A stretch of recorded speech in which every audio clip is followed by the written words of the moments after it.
So the question is, how does integrating TPRM, GRC/TPRM with contract lifecycle management, with relationship management, how does that change the way that a company views its risks? Fundamentally, and it's often tough because we've got these silos of budget holders. The risk people handle risk.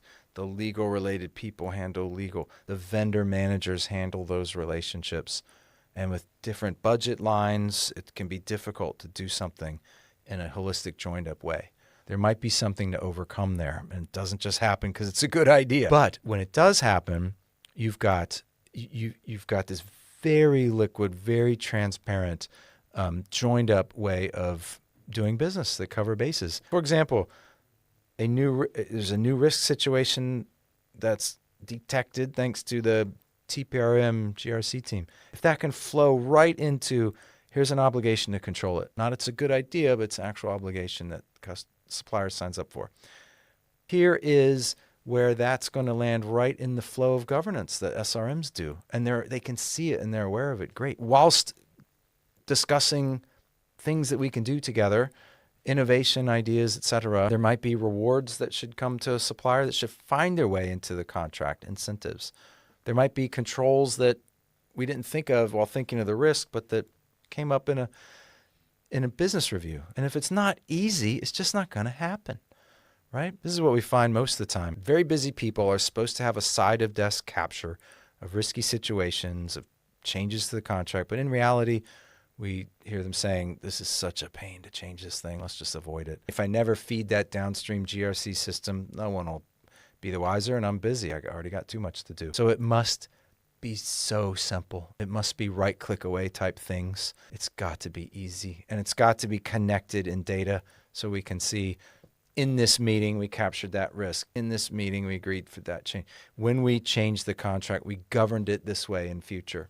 When we accepted this risk, we adopted this control as an obligation, and we checked in on it every 3 months in business reviews. If that's effortless, great, great. You can overcome those silos that are there for kind of natural reasons. And if it's too difficult, it's probably fun to talk about, but there's not that much improvement to look forward to if you don't make it easy for people. So yes, everyone's talking about the European Banking Authority, EBA, governance obligations, Prudential Regulatory, PRA, specifically Supervisory Statement 221. It's the UK version, and it's heavily overlapping, not identical. And talking about DORA now, this sweeping obligation across Europe, not yet in the UK. And so what does that really mean for people who manage relationships, people who manage contracts, people who manage risk, and especially people who have to manage compliance, who own the reporting obligation, who are going to face off against the fourth line auditor and say, oh, well, we are actually in control, like we have to be, of our suppliers. We govern them appropriately, and we control the risk appropriately. This is the main thrust across all three of those. EBA and PRA are applied to financial services. We can't have our big banks failing. And if that bank depends on 20 suppliers, well, then we better have a plan in case they have a wobble. And DORA is an overlap. DORA doesn't really care if you're a financial institution, but it does care if you store data in their cloud. You put your customer data in someone else's cloud, you're probably coming under DORA, right? Because you're responsible for that. No foisting it off to that supplier in case that data gets released. That's really the thrust of DORA. It has a huge part to play in supply chain management if you're so affected, right? And you're going to have to stand up governance practices. You're going to be audited on about 15 points.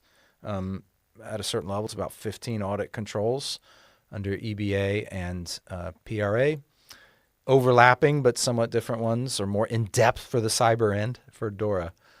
What's happened here with DORA is interesting because for the first time, the regulator published very, very specific requirements. If this is a bank branch office, you got to report such and so. If it's the head office, you have to do such and so.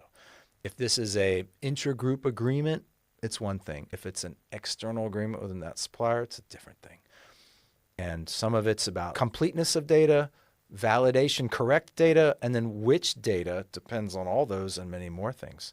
And what services the business is consuming has to be exposed into what suppliers and contracts power the service. What we think should be the utopia out there is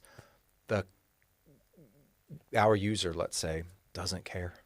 They just have records of these are our services, these are our suppliers, these are our contracts. We have a certain depth to the data, and the reporting should just be there. So that is what we build in Brooklyn. We have been in this compliance game for so many years that for our financial services customers, we are the outsourced register. I'm not saying that we export a load of data and make a presentation or make a Excel report. I'm saying it is the report, right? One click, Excel upload. That's it. Has the suppliers, has the services, has the contracts. And having done this for years in the EBA under titles 2, 3, and 4 for what those things you have to report, having done this in the UK to face off or to feed the Financial Conduct Authority enforcing the PRA and Supervisory Statement 221. For a long time, we've been working from these records and pushing that data into reports that just work. And now for DORA, very much more granular, defined requirements. And if one thing is wrong, the whole thing comes back to you to figure out. We literally have customers that say, I have done this 20 times in a row this year, and I don't want to do it again. Well, this year, they do it one time, right? And we are filing to no less than 10 sovereign banks around Europe, starting with the Bank of Ireland and moving through others. And what took 4 people and one customer, 4 people, 4 months last year, took one person a matter of short weeks, and they were done a month early than expected anyway, right? Just ready ahead of time. And so how do we do that? Well, it gets down to you really should just be managing your data and your relationship and the value add activities.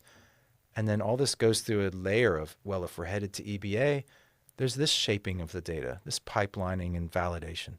If we're going to PR, if we're going into the UK, PRA this way. If we're going to DORA, again in Europe, a whole different shaping and validation layer. So we want to just alert the user, you will fail if you don't fix this. Here's your needle in the middle of that haystack. Drill right to it in one click. And really, in the end, just stay in the green, you know. It should be a matter of my data is complete, and I know because the color is green. And if it is, I'm assured that I comply with the reporting needs of the European Banking Authority, Prudential Regulatory Authority, DORA. That's our vision, right? Just stay in the green and worry about the important stuff. The reporting and the auditing should just happen quietly and perfectly.